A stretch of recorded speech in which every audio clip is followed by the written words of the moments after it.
This video will discuss the approximate analysis of building frames. Exact analysis of indeterminate structures involves computation of deflections and solution of simultaneous equations. So it can be quite time-consuming tungod sa kadaghan, number of unknowns, etc. Because of these difficulties associated with the exact analysis, the preliminary designs of indeterminate structures are often based on the results of approximate analysis, in which the internal forces are estimated by making certain assumptions about the deformations and or the distribution of forces between the members of structures, thereby avoiding the necessity of computing deflections. Okay. So, para mawala itong sobrang redundant, uh, gamitan ng approximate analysis na by making certain assumptions na medyo dool po sa tinuod para medyo realistic ang almost realistic ang result niya. Unlike the exact methods, which are general in the sense that they can be applied to various types of structures subjected to various loading conditions, a specific method is usually required for the approximate analysis of a particular type of structure for a particular loading. Ang pasabot ani is for a particular loading and for a particular type of structure, nasa specific nga method. So, lahi-lahi na method ang lahi-lahi na approximate method ang gamiton. Depende sa type sa loading. For example, a different approximate method must be employed for the analysis of a rectangular frame under vertical or gravity loads, weight, etc. than for the analysis of the same frame subjected to lateral loads. Okay. But for this video, the focus is on lateral loads. So what will be discussed here are approximate methods for lateral loads on rectangular frames or building frames. Okay. Okay. The first approximate method used on lateral loads, for lateral loads on building frames is the portal method. Okay. So, for a frame fixed supported at its base, points of inflection occur at approximately the center of each girder. Money ang assumption. Na point of inflection approximately at the center of each girder. Okay, dire. And also center of each column. So nada assumptional. A building bend deflects in the same way as a portal frame as shown in figure 1. So amo ni ang kuan niya. Exaggerated sa niya nga deflection. So when you say point of inflection, it means na ang moment ana zero. If we can recall sa shear and moment diagrams, kung asa ta mag-zero tong moment, point of inflection to. Which means na diha ga change ang curvature sa beam. One of the basis pag-draw sa elastic curve nato sa beam is ang moment diagram. So pag positive moment, concave upward, negative moment, concave downward. So asa siya mo shift dito sa zero moment or point of inflection. Parera na ni. No? Like concave upward, concave downward. No? Lahi siya concavity, lahi siya dito. So a building bend deflects in the same way as a portal frame as shown in figure 1. And therefore, it would be appropriate to assume inflection points occur at the center of the columns and girders. If we consider each bend of the frame to be composed of a series of portals as shown in figure 2, then, as a further assumption, the interior columns would represent the effect of two portal columns and would therefore carry twice the shear V as the two exterior columns. Okay, kung single lang siya, single na portal, ang shear dire sa mid-height o dire equal raman. Similar po dire. So, kini siya, kini nga frame, kung portal method ka, ang assumption na ni is, duwa siya ka portal ba, gitapad. Therefore, kining middle na column, 2V siya. Twice ang iyang resisting shear bali. Okay, mo man assumption na ni gipang top series of portals na composed of series of portals. So, tanan interior columns twice ang iyang twice ang iyang shear. Ang exterior ang isa lang. So, mo ni siya no, all interior columns would represent the effect of two portal columns and would therefore carry twice the shear as the two exterior columns. Mga assumptions sila, kaya naka-underline. So in summary, the portal method for analyzing fixed supported building frames requires the following assumptions. So number one, a hinge is placed at the center of each girder since this is assumed to be a point of zero moment. A hinge is, a hinge is placed at the center of each column since this is assumed to be a point of zero moment. Hinge po natin. And then ang third assumption is at a given floor level, okay.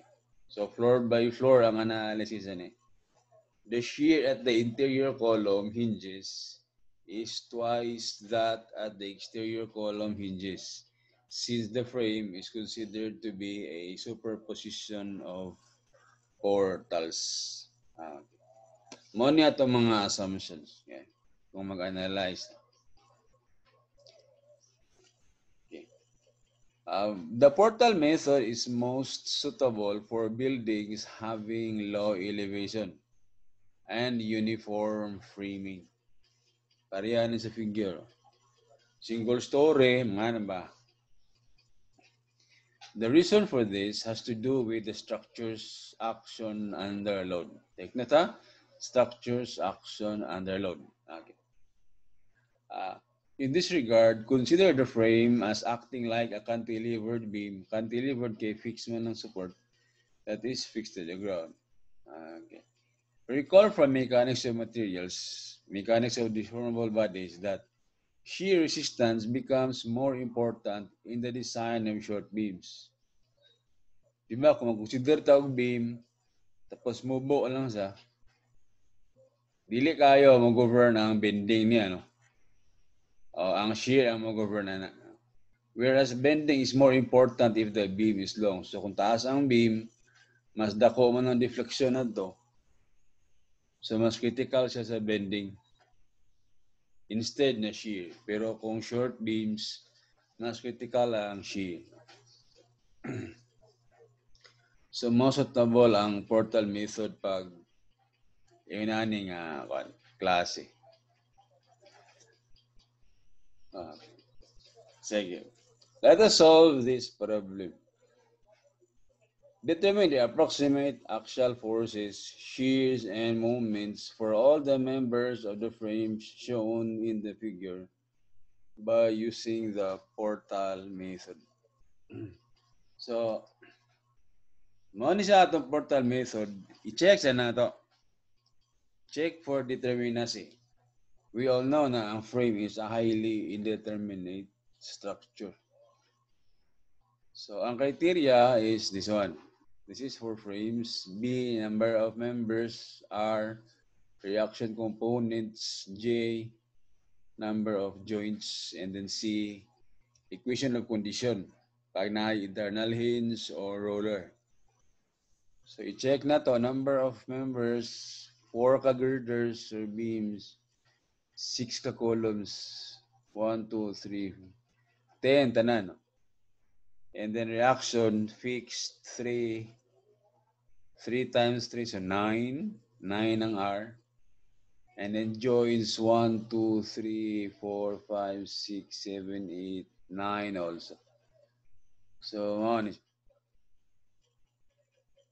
And then compare values, 39 greater than 27. Therefore, this frame is statically indeterminate to the 12th degree, which means na we need additional 12 ka equations.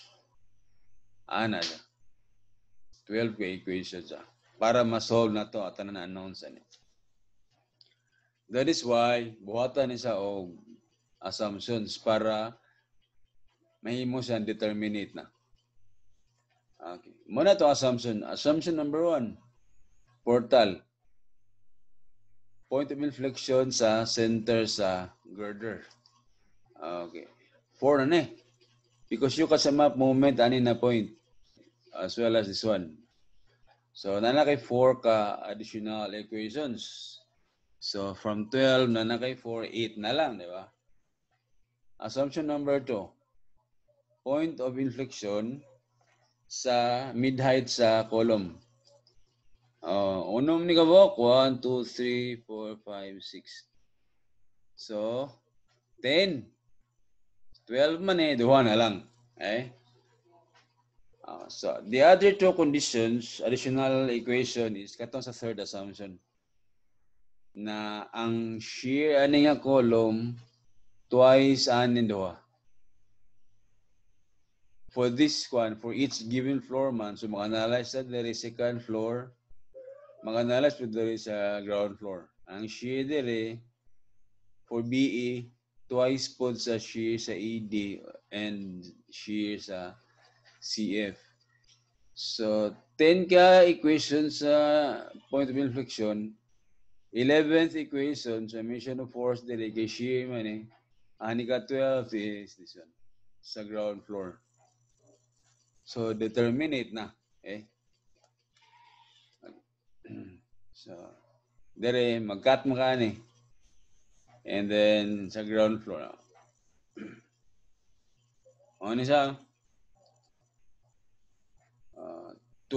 Subscript to means second floor. And then, okay. Ano siya? Bali, mag-cut ka dire. Tapos, you analyze the upper part. Analyze ka no, and then sum up ka og kuan sa second floor. Sum up ka force along X. Then natin nani 80 equals 4V2.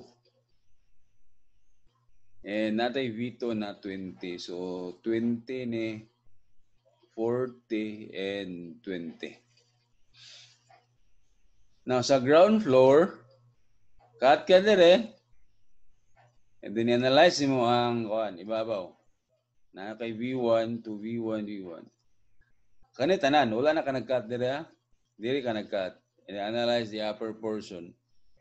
Yung sum up ni mo force along X, duha na ni siya 80 na o 40. 80 o 40 minus 4 V1. So natay V1 na 30. So 30 na 60 and then 30. So, kana no? So, na-solve na to ang mga shear niya. Okay. Next is bungkago na to. Bali, cut kag section niya, cut ka dire, cut ka dire. Then ato lang i-separate gamay. And like this one. And then i-apply na to itong mga shear. Kini.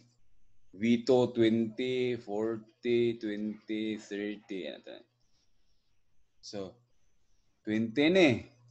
40 and then 20. Di ba? So, okay, before ni, inani, sa pag-analyze, no? You start there and then move to the right and then this one. Check nimo kung correct ka. Once check siya, and then proceed sa ubos, lower portion, and then right, and then right, and then there's sa ubos na din. Okay? So, muna yan, distances sa kay 6 man eh.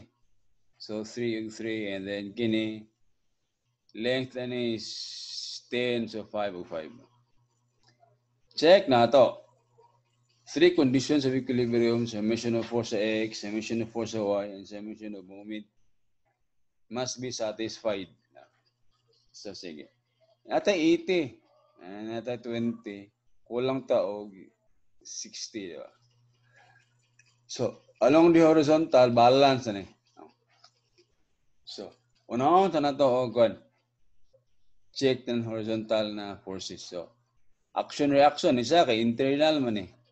So, kay left, dia right, dire. Diba? Okay.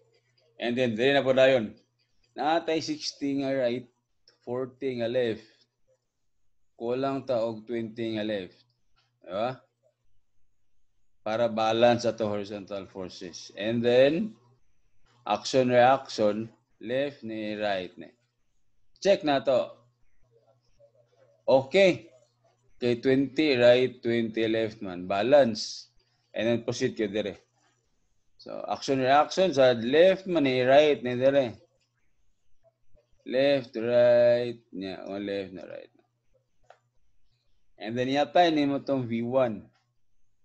30 mo to, 30 times 2 dire, 60. Niya 30. And then, paonin ni mo. Ang force sa right kay 20 o 40 man. 60. Kanya na kay 30 nga left. Kulang ka og 30 nga left. And then at bang right dayon and then compare 40 and 30 ma-add so 70 and then 60 kulang ka og 10. And then at bang mo 10 check dayon mo. 20 og 10 ma-add 30. So balance na no. And then transfer. Diyan ka. Mao na niyang horizontal component sa reaction sa A, B, and then C. So, okay na ta sa shear, okay na yun, horizontal component sa reaction. Next is axial. Kini. Axial force.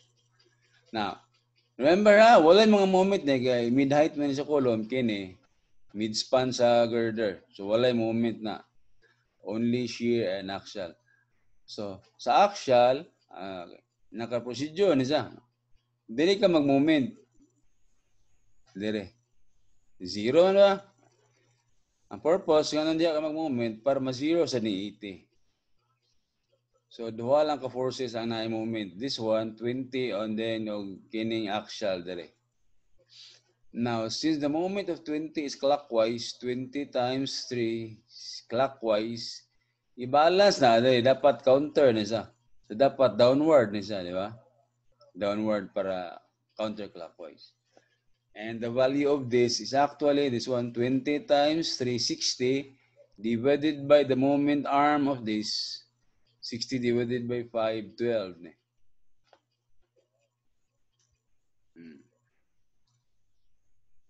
So, balance na ang moment. Di ba? Kung hindi ka mag-moment, 60, 60 din. Okay na. Ang vertical na lang, vertical force. So, kung 12 ni, wala may lain vertical force din eh. So, 12 din eh. Para balance sila doon. Oh, and then at bang dire, 12 downward. Next, dire sa ka mag-moment. Okay. So, kini ang 60, 0, kay mga game siya dire. And then, moment sa 12 is counterclockwise. Ang moment sa 40 is clockwise. And then compare lang dayon. Okay, sige. 12 times 10 pila 120 no? 120 counter 40 times 3 120 sad clockwise. Therefore, ang moment sa 12 o ang moment sa 40 will just balance, cancel out lang ba. So therefore, wala na ni siya, zero na ni. Okay, balance naman ang moment sa 12 o 40. Zero, di ba? So when you sama 4 sa vertical, 12 ra gyapon eh. Still raman tulo. 12 upward and then transfer na kay 12 downward. Ang automatic, ang axial dire 12 sa upward. Sila raman duha sad. How do we know that we are correct? Okay. Ina niyo, kining 20 ilan duha couple ni, di ba? Pero ang 12 couple man sad. So i-check niyo mo ning joint I summation of force horizontal, balance. Summation of force vertical, balance. How about ang moment? So you get the moment of this couple, 20 times 3, 60, di ba? 60 na clockwise. Ang moment po sa 12 kay 12 times 5, 60 man sad, which is counterclockwise. So ma-cancel out lang 0 and therefore we are correct. So since correct, proceed to dire. You have to make sure nga correct ka dire sa pinaka-right before ka ma-proceed sa lower portion. Because pag dili mo i-check, and then pag abot dire, for example, dili siya ma-balance, it's very hard to trace asa nga part ka na sayop. That is why every level, i-check yun mo before ka ma-proceed sa lower level. I-check mo if correct. At least, kung sayop dire, it's either na dire sa H or sa G. Kaysa dili na ka mag-check sa F, taas kayo ka o i-trace ba? Okay. So, okay na. And dire dayon ka. So, atbang na to, downward, upward na, kini 0 raman eh, and then upward, downward eh. And then, dire nasad ka. Dire hapon ka mag-movement, oh. So, hindi ka mag-movement, 0 ni 40, di ba? Okay. Ang movement sa 30 is clockwise, di ba? 30. Ang movement sa 20, clockwise sad. Ang movement sa 12, clockwise sad. Ma-add silang tulo. Bele. 30 times 3, 90, di ba? 20 times 3, 60. So, 90 plus 60, 150. 12 times 5, 60. 150 times plus 60. 210. Di ba? 210. I-balance na ni axial times distance. So, 210 divided by 5, that's 42. 42 niya. Downward siya, para ang movement dire counterclockwise. Kay clockwise man silang tulo. 30, 20, ug 12 clockwise man. So, 40. After this, kining shear dire, checking na lang sila. Or, balancing. No? Like, 12 upward, 42 downward, kulang kag 30 upward, diba? So, and then transfer 30. Moment sad ka dire. Ingana na. So, kung diri ka mag-movement, 0 ning 30, kini 0. Then nasad ka, ang moment sa 40, clockwise. Ang moment sa 60, clockwise also. But the moment of 30 na blow is counterclockwise. So, check na to. Pila ang net, di ba? Sige. 40 times 3, 120. 60 times 3, 180. Maada ni mo, that's 300. 40, 120, 63, 180, 300. Against 30 times 10, 300. So, mag-cancel out lang. So, again, ang actual dire, 0 na sad. Kaya nag-balance man ang duha ka moment. So, kung 0 ni 0, 30, 30 ra sad ni. And then transfer. Ma-add na yung duha, 42, 42 sad ni. I-check natin na yun. Dito mag-moment, oh. Sige. Horizontal balance naman, vertical balance. Dito mag-moment. So, ang moment sa red, clockwise, no? Pero ang moment sa blue, counterclockwise. Except when 12 kay ma-0 raman na. So, 10 times 3, 30. 20 times 6, 120. So, 150. Against 30 times 5, 150 also. So, balance ni. Correct ni siya. And proceed ayun ta. 42 downward, upward ni. And then 0, upward, downward ni. Vertical reaction na yun. Upward man ni. So, downward. 0. Downward ni. So, upward ni. And then last, kay fix man ni na moment. So, ang makapuno sa moment dili is kini 30. Dili ni 42, di ba? 30 times 3, 90. May moment dali. And since ang moment aning 30, about the fixed support is clockwise, i-balance siya o counterclockwise. There is 60 times 3, so 180. 30 times 3, 90. Okay. So, mauna na yung result sa portal method.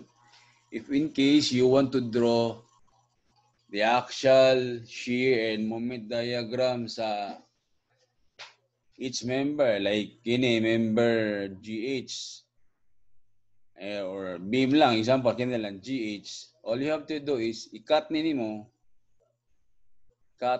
analyze this segment, analyze this one, kuha nimo pila ang shear, axial, o moment dire. As well as dire, kini. And then after that, i-combine nimo, mawala na ni. Okay, this will just cancel out man. So for girder GH, there is a end na kay shear axial moment, there na kay shear axial moment. I-plot dayon nimo sa diagram. Mao na ang diagram for GH. You can do the same sa other members. Para naadayin kay kuan katong superimpose ng mga diagram. Kana ako mao na ang gipangita sa problem. Pero sa board exam, in case magawas na 3 questions naman, so it's either one of the questions will be what is the axial force at column FI, this one. What is the shear at column BE, this one. Or what is the moment at support A, this one. Ana lang ang panguntahan na 3 questions naman.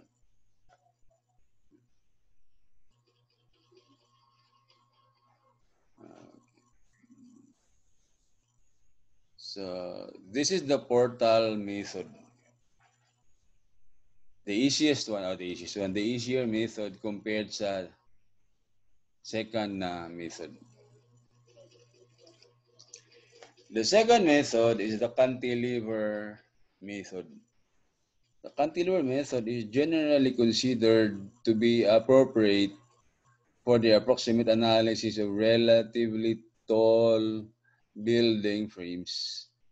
So the cantilever method is based on the assumption that under lateral loads, like this one, wind, earthquake loads, etc. The building frames behave like cantilever beams as shown in the figure, this one. Recall from mechanics of materials that the axial stress on a cross-section of a cantilever beam subjected to lateral loads varies linearly with the distance from the centroidal axis. Ang ginamin din is katong MC over I, bitaw. O linear naman to. Ang C to. Linear to. From the neutral axis, di ba? So, or MC. My over I. O linear lang man to. Y is distance sa fiber from neutral axis. So, marag stress, no? So, if Y is big, if Y increases or if Y is bigger, ang stress nimo bigger, but no? Bigger, it means if Y increases, stress will also increase. Mga basta ba tayo?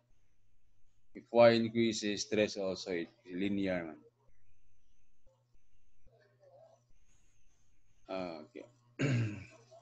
So that the longitudinal fibers of the beam on the concave side of the neutral axis are in compression, dire nga part.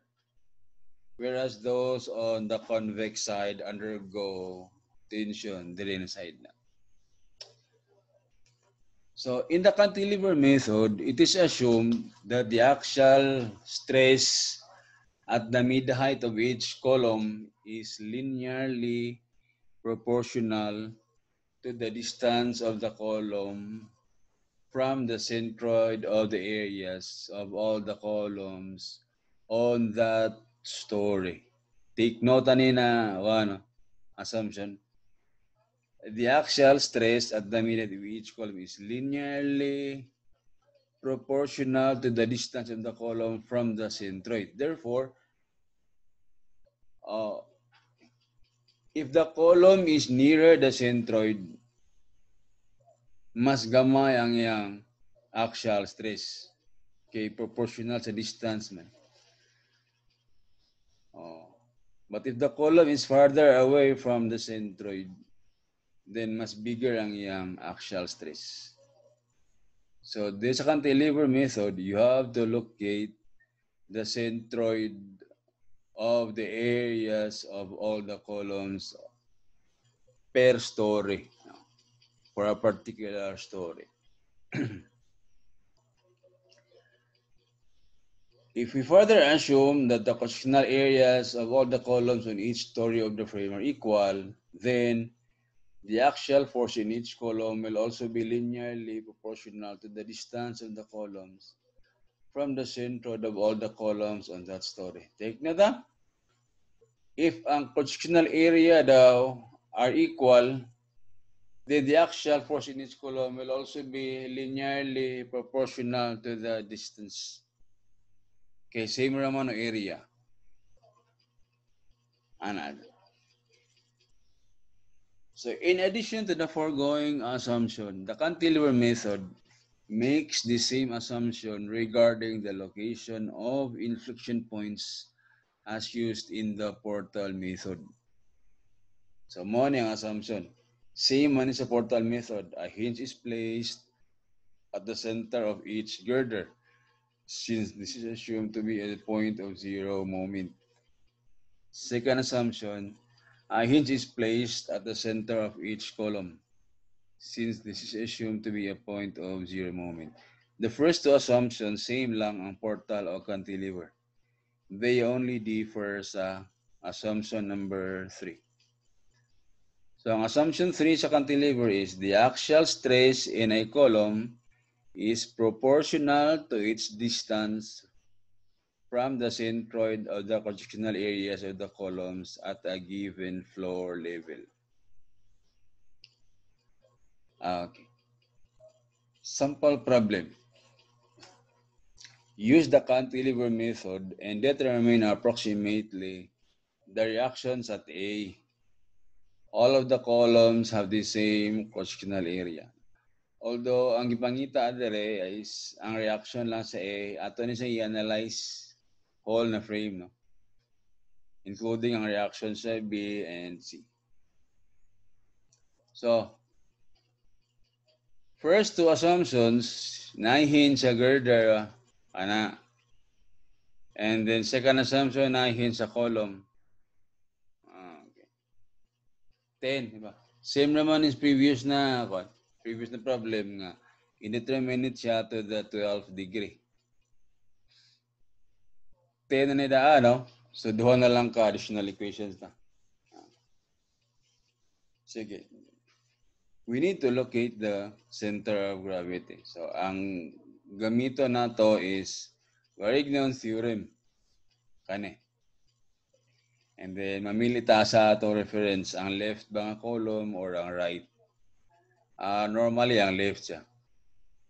And ang given sa problem is uniform ang cross-sectional area. Wala gihatag values. So if that is the case, then let's just assume na 1 ang value sa area. So therefore, ang area total, area 1, area 2, area 3, 3 rin niya. Come on. 3x bar, direta. 1 times 0, 1 times 18, 1 times 38. And compute x bar is 56 over 3 or 18.67. Na, dapita 18 naman eh. Na, diha. Mo niya ang centroid. So, ang distance niya na is this. Okay. So, dire, importante gyapon eh, magkata dire, katsada subos. Pero, ang atong analysis, wala nakafocus sa shear. Shear man itong sa portal. Ang focus nato sa cantilever is sa axial. Axial na salita. Ay? Sige. Let's start sa second for upper. So, nani sa point O ni sa bale. Kung analyze ni mo ni, wala man siya moment kay hinge man. So, ang naalan dire, axial o shear, di ba? Dire sa axial o shear, axial o shear. So, ang kuha na dire kay axial man. So, what we will do is, we will sum up moment dire. Pwede gyapon, okay. Na reason nga nung dire ka, no? Para sa third assumption ba? Para masayon lang siya. If you want, pwede po ka dire. Sa column ginis mo ba? Para ang announce mo duhara. Pwede ra pod. Okay. Tulo ra man siya kanon axial dire, axial o axial tulo, di ba? So kung dire ka mag-movement sa isa ka column, duha na lang yung announce. Pwede ra gyapon. But the usual practice is dire. Okay. So let's sum up moment at O. Now, ang moment sa 3, about point O is clockwise. 3 times 7.5. That's clockwise, di ba? So, it will be balanced by the axial stresses. So, dapat counterclockwise siya. So, kung counter siya, downward na eh. Axial A for axial. For column DI. Downward para counterclockwise. Kini pod, downward gihapon para counterclockwise, di ba? And then, this one, upward ni. Kaya counterclockwise man. Ana. Okay, so let us sum up moment. Natay na ni. ADI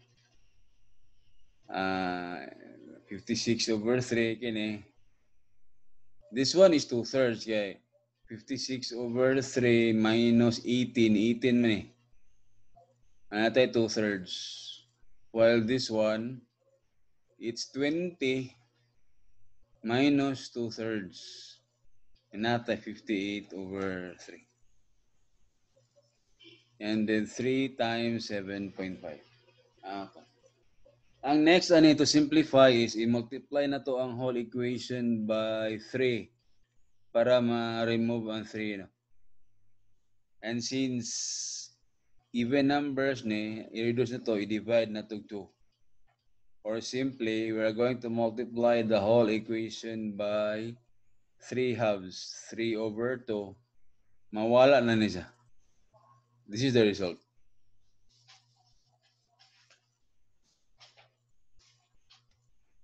You can check using your calculator. Times 3 halves, makancel lang 3. 56 over 2, 28. 3 halves, cancel lang 3, cancel lang 2. 3 halves, cancel lang 3, 58 over 2, 29. And then this one times 3 halves, my. Now, since all of the columns have the same cross-sectional area, then it is safe to consider the axial force instead of the axial stresses. Same cross-sectional area man. So, ang ato axial stress is F over A, di ba? Pwede na to, wala o ng A. Ato na himuon nga 1. Well, assume 1. So, instead na A ta, F over axial no, is F over area. Area equals 1.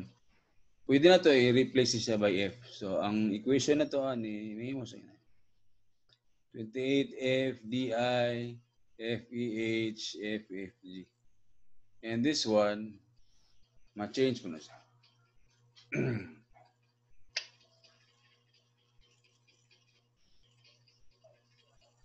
Okay? So, kaya na. Sige. Next. Mauna ni siya, di ba?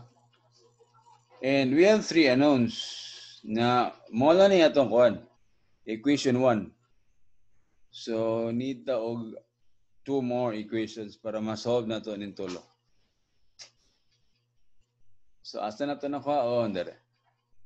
We apply the third assumption. Mo na ang third assumption. The axial stress in a column is proportional to its distance. When you say proportional, linear man na. So, ang stress daw is proportional to distance. So, stress proportional to distance or simply equal to constant times distance. So, when you solve for constant, it's equal to stress over D. Mara siya ratio, ano portion ba? Y over X. Linear mo na. Mga natang buhaton dali. Ang distance sa column from the centroid of the cross-sectional area. Oh, sorry.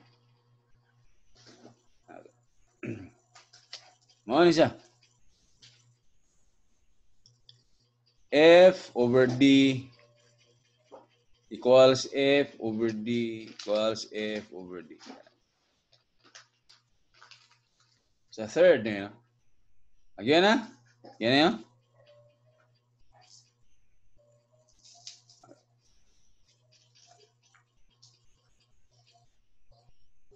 So, i-combine natin yung duha.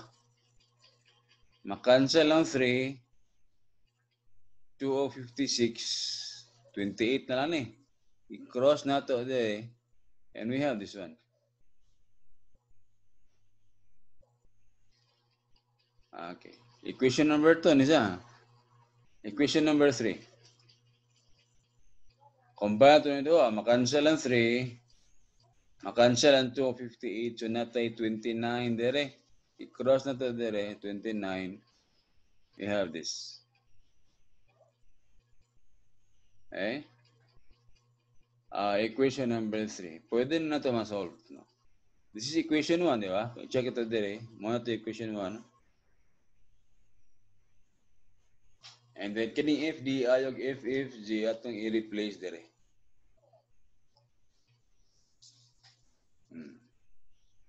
And mo na result. FEH 0.021. Next, ani is i-substitute nimo ning FEH dire. Og diha. And na-solve nimo ang DI and FG. Okay. So, after this, okay, proceed ka sa ground floor. Same lang yapon. Okay. Need nimo and then sa pag-movement mo sa mention moment sa P kini 3 o 4, 3 times kini distance for clockwise ni i-balance ani siya counter. So, counter ni and then upward na para counter sa. So, mo na equation na.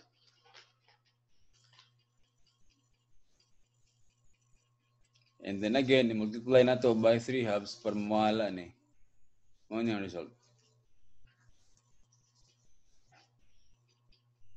Wala ni dining B diri A ra niya. Sorry. Typo error. And then same yapon nga condition nga since all the columns of the same cross-sectional area. Then instead na axial stress force na lang. Mao ni ang result.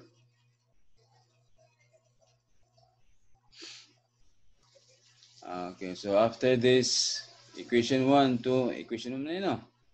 Ang 2 ug 3 sa third assumption yapon. So apply the third assumption, kini na sa ratio. Same lang eh. And combine this on the result, and then combine this on yung result. So equation 1, check na to, mama ni. And then substitute ED and CF. And okay. So ang shortcut ani, if you want to get the shortcut is kining moment dere 146 kini ba 146.25 i-divide na nimo sa previous one. Sorry. Katong kining 146 i-divide nimo adtong sa second floor 33.75. Ang quotient ato i-multiply nimo sa axial dire. Mo nang axial dire.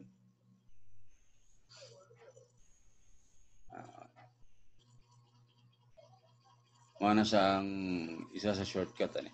Yeah. Kini 146 ha.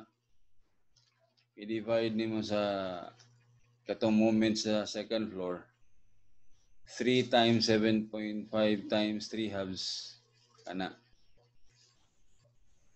ang quotient i-multiply nimo sa FDI, FEH, FFG mo ni ang result din.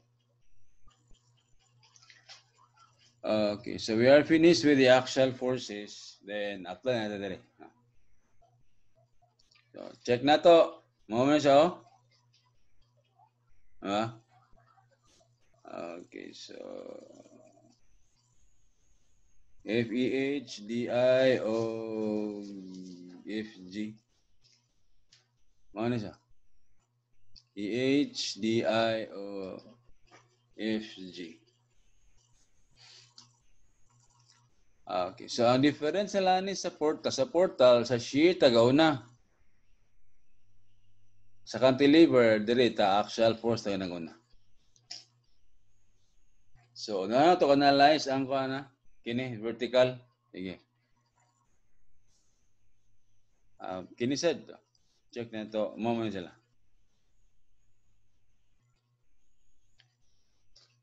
Oh.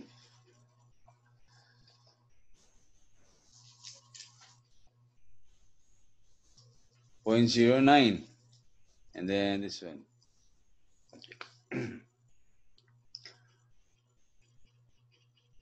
So, check na to, kini. Sila raman duha, 0.581, di ba? And then balance dire, ma-add mo silang duha, i-balance na dire upward, 0.602. And then transfer, opposite, and balance silang duha. Okay. So, proceed dire. Downward, upward, downward, upward,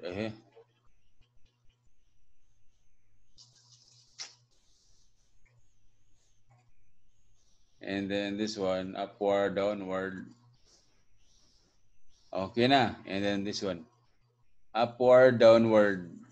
mas bigger ni. So this one will be upward. The difference sa 2.52 and 0.581. And then transfer. And then balance. Ma-add din to ha. Minus this money result. And then transfer. Check ni mo dahil. Ma-add din to ha. 2.008 plus 0.602 minus 2.61. Okay na ni. And then positive. Downward, upward, downward, upward, and then upward, downward. And then reaction, vertical reaction, downward, upward, downward, downward, upward. And then dire. So again, dili kay po kumita. So zero ni ang moment ni is counterclockwise man, di ba? So dapat clockwise din mo shear dire. So clockwise siya, left siya para ang yung moment is clockwise. 0.581 times 9 divided by 7.5 ba? Moment sa 0.589, 5.581 times 9 man. Against shear times 7.5. So you divide until 7.5. Makuha niya. And then after this, get the difference. 3, okay na. Ano yung result? Okay na. Transfer. Right na. And then moment sa dire, makuha nini mo. Perform lang moment. Ma-add man niyo. Ang 0.581 is counter. Ang 0.021 counter also. I-add na nimo against this one. Dapat clockwise. So right yapan. Sorry, left is yapan. Zero man eh. Mo na result. 0.581 times 19 plus 0.021 times 10. And then divided by 7.5, morning 1.5. And then you get the difference, 2.3 and 1.5. Morning ang difference. And then transfer.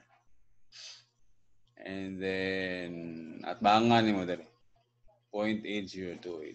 To check, kung ano yung moment, couple man eh. 0.8028 times 7.5. Ang moment, i-check nimo sa i-compare nimo sa moment sa 0.602 times 10. Expect some errors because we are in rounding off numbers values ba. Round off tag values. So okay, mag-expect ka og na error. Katong portal wala man ta nag round off ato. So 0 0 gito sa. Kini na small errors ani. Rounding off errors. Pero minimal ra dapat ha. So pag okay na ni, proceed ka dire. So moment ka dire, 0. Ang moment ani is clockwise. Ang moment ani is counter.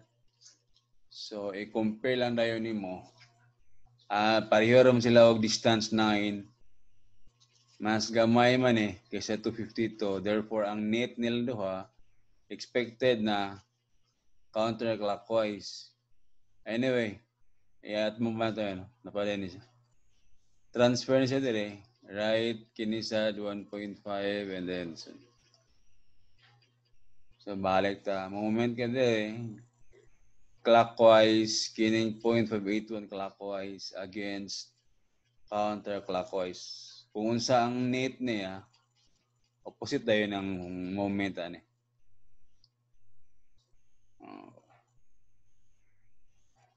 So I think mas dako ang moment sa 2.52 counter no?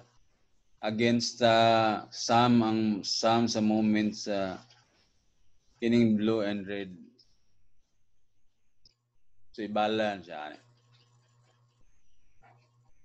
You can check it yourself kung yun sa pagkuha ni na value.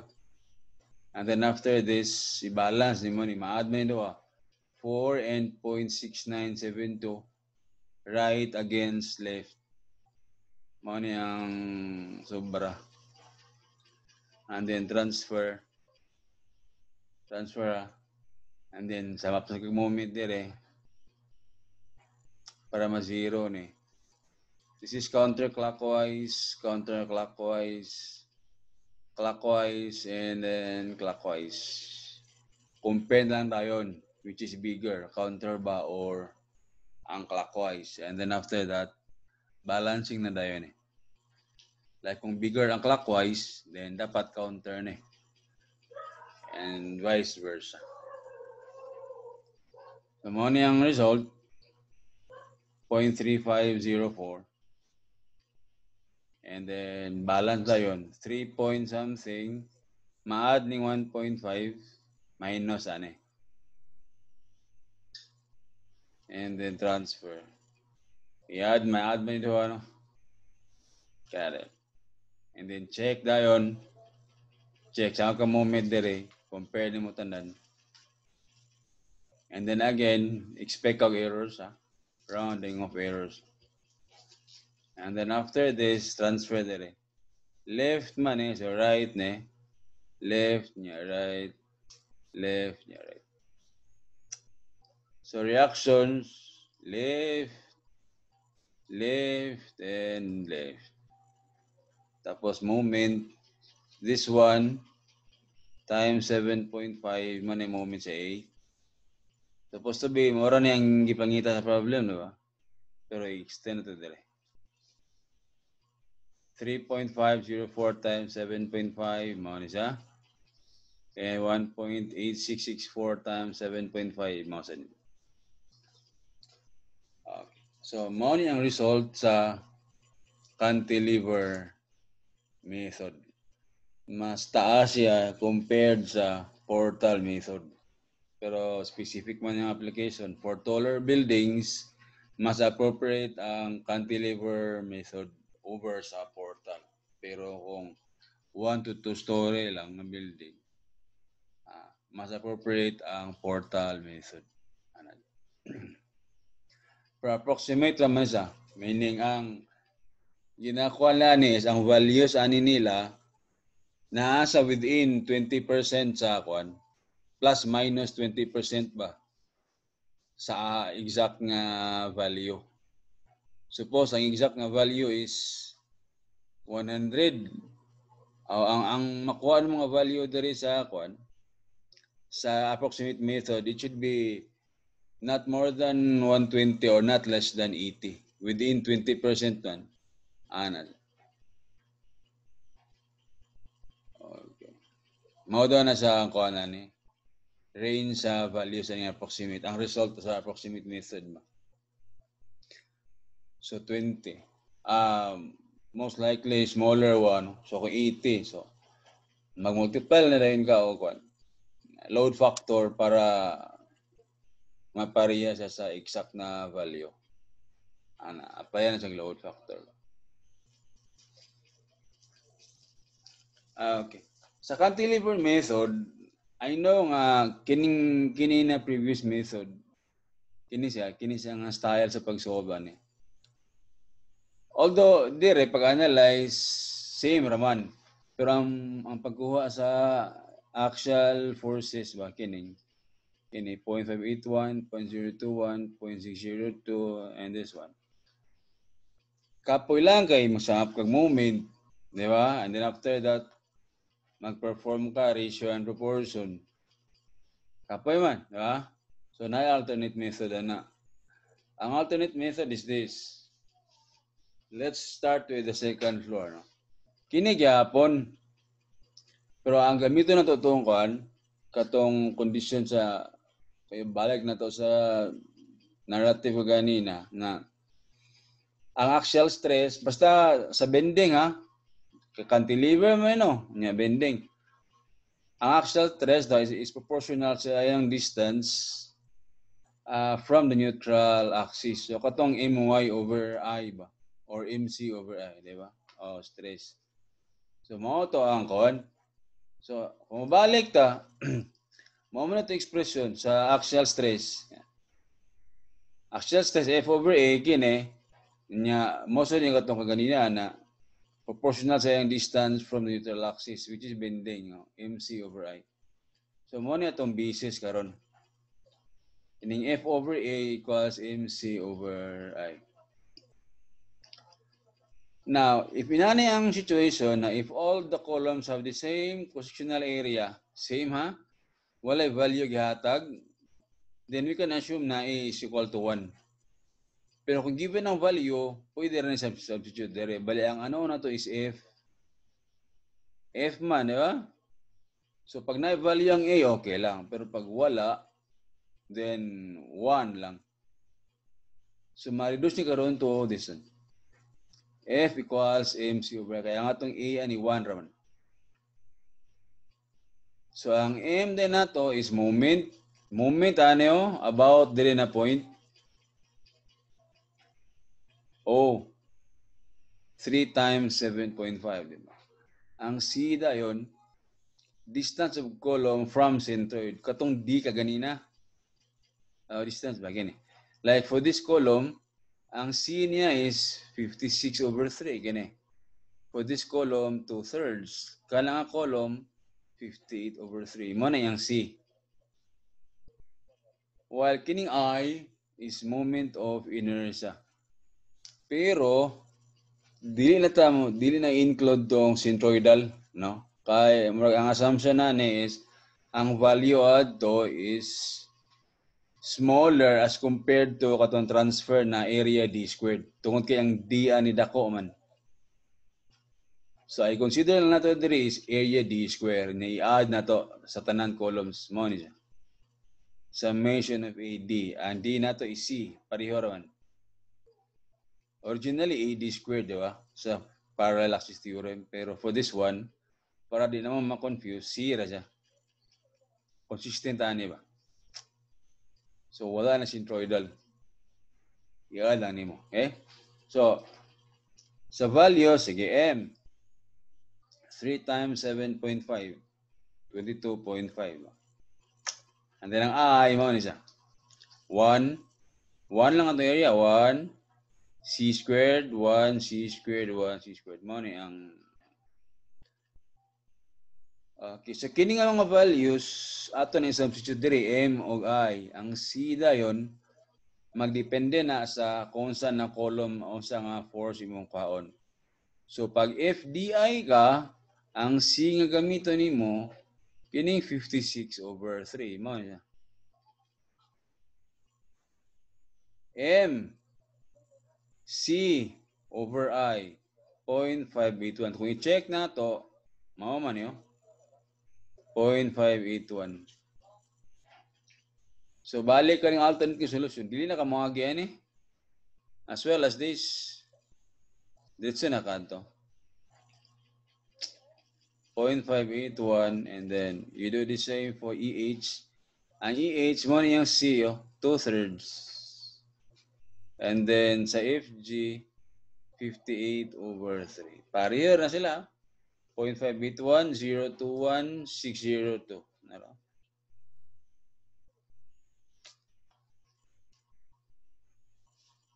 Mas dali na siya. Sa ground floor, kung ano mo, pila may M ni mo? 3 times 22.5 plus 4 times 7.5. 97.5. Use the same value of I. Kaya pareho raman sila. And then, sige, ED. FED, 2.52.